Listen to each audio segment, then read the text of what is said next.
Lovelies! Welcome to our next installation of Sweater Math.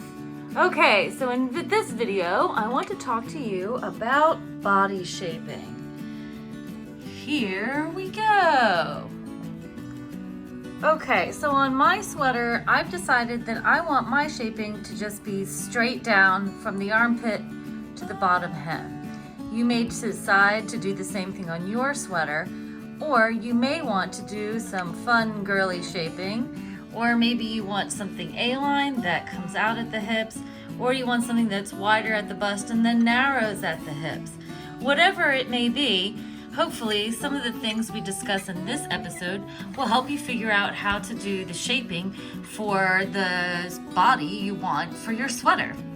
So the first thing we need to know is our gauge, which you should have on your worksheet from when you began. I rewrote mine here. So mine is 7 rows per inch and 5.5 stitches per inch. We are interested in this row count.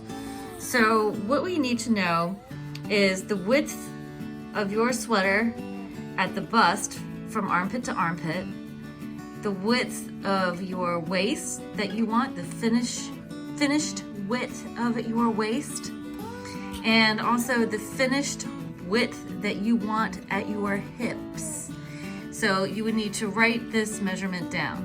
So you lay out your garment that you used in episode 1 to get your measurements, and then you figure out what these desired numbers are. So put those down. Then you need to determine how tall your sweater is going to be from the armpit to your bottom hem, but subtracting what you want to use for your bottom hem edge. So I want to have an inch at the bottom edge of my sweater. So instead of 15 inches from armpit to bottom hem, I'm using 14 inches here. And then for the sake of argument, we'll say my waist is in the middle of those 14 inches. So then I need to figure out shaping for the first 7 inches and for the bottom 7 inches. If you're using thicker yarn, your rate of decrease or increase will be slightly different than if you have thinner yarns. That's to accommodate, of course, for the size of the sweater on the inside of the garment, because the thick yarn could be like an inch wide, and that can change your measurements. That's getting a little bit ahead of ourselves. So say you need to decrease an inch. So I want to go from 22 to 20 and then from 20 to 22 inches. So say I want to decrease 2 inches from my bust measurement to my waist. So I need to figure out how many rows are in these 7 inches. So okay, so you take 7 inches and you multiply that by your row gauge. So 7 rows per inch times 7 inches is going to give me 49 rows. And since this is also 7 inches on the bottom from waist to hip, it'll be 49 rows here. So I have 49 rows to decrease 2 inches, and then I'll have 49 rows to increase 2 inches. So we know that we want 5.5 stitches per inch, right? That is our gauge. And so you figure each increase or decrease round. So each decrease round, you'll have a slip knit on one side of the marker and a knit 2 together on the other. So if you remember, a slip knit leans this way and a knit 2 together leans this way. Okay, so if this is the front of our cardigan, so you would knit to 2 stitches before the marker and you'll do your slip knit, and then slip the marker for your, this marker that we stuck in our armpit here. So then you'd slip the marker and then knit 2 together. Some people like to leave 1 stitch here in the middle. That's up to you. You can do that.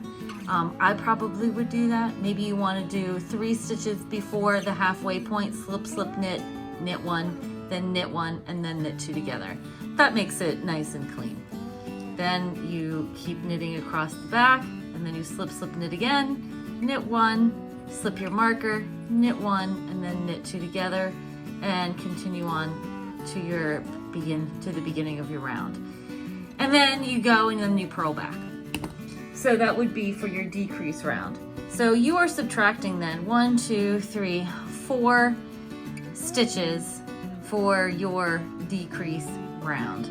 So 5.5 stitches times 2 is going to give us 11 stitches that we would need to decrease.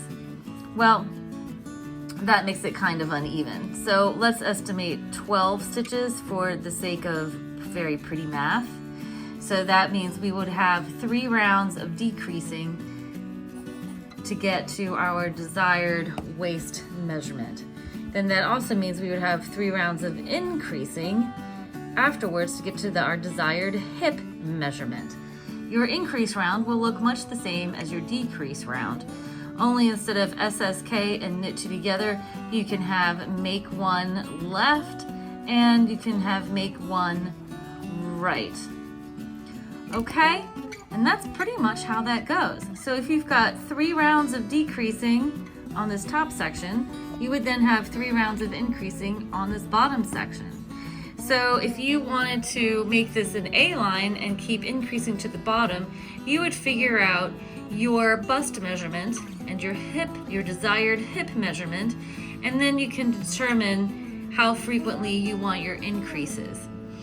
So if we know we want 3 decreases in these 49 rows, you would divide 49 rows by 3, and that would tell you how many rows you knit before you do a decrease round or a decrease row.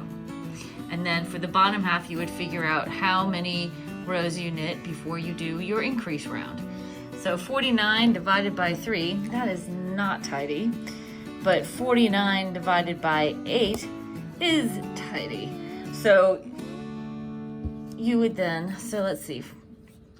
you would then determine that you knit X amount of rows, do a decrease. So many rows, do a decrease. So many rows, do a decrease. And then so many rows, do an increase. And then a second and a third. And then for your A-line, you would just increase as you keep going. And then if you were doing an inverted V, because say you're bigger up top but you have a narrow waist, then you would do decreases so many inches. So this way you can really sort of freeform. And also, since we are making our cardigan from the top down, you get to try on as you go to make sure that it is fitting how you would like for it to fit. Thank you for watching. If you have any questions, please feel free to send us an email at lovelyarns@gmail.com, or you can ask us in the comments below. Trying to think if I'm forgetting anything, but I think that's it so far as shaping goes. I mean, a lot of it is up to your personal preference.